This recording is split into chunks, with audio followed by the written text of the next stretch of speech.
Sri Wahyuningsi, Mulyasa dan Wisma DPO telah mengakibatkan kerugian keuangan negara dalam jumlah yang besar, yaitu 1.568.688.662.719,94 dan kerugian keuangan negara akibat pengadaan wrong device management yang tidak diperlukan dan tidak bermanfaat sebesar $44.054.426 atau setidaknya sebesar $627.388.730 berdasarkan kurs terendah pada bulan Agustus 2020 sampai dengan Desember 2022 sebesar $14.105 untuk $1.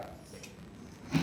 Terdakwa dalam pelaksanaan pengadaan TIK kelompok tahun 2020 sampai dengan tahun 2022 dengan tujuan mendapatkan keuntungan pribadi telah mengabaikan kualitas pendidikan usia dini, pendidikan dasar dan pendidikan menengah di Indonesia, sehingga terkait terdakwa mengalami peningkatan yang tidak seimbang dengan penghasilan sah atau diduga dari tindak pidana korupsi sebesar $4.869.603.758.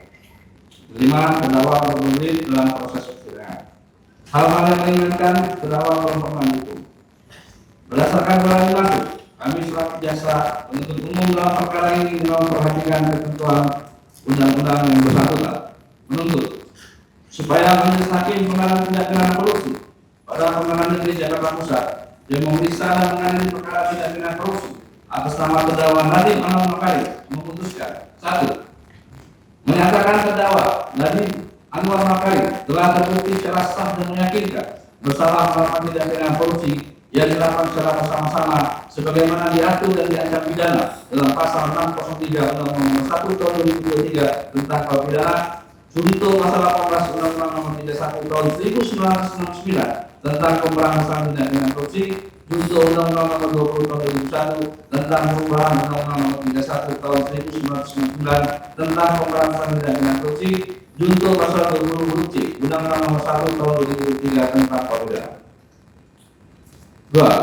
Menjatuhkan pidana terhadap terdakwa Nadiem Anwar Makarim oleh karena itu dengan pidana penjara selama 18 tahun dikurangi selama terdakwa berada dalam tahanan sementara dengan perintah terdakwa segera ditahan di rumah tahanan negara.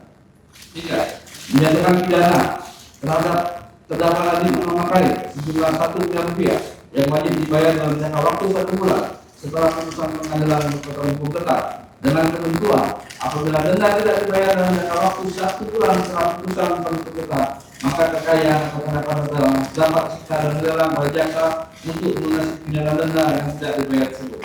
Apabila penyitaan dan perolehan kekayaan atau pendapatan terdakwa tidak cukup atau tidak dimungkinkan untuk dilaksanakan, maka diganti dengan pidana penjara selama 190 hari. 4.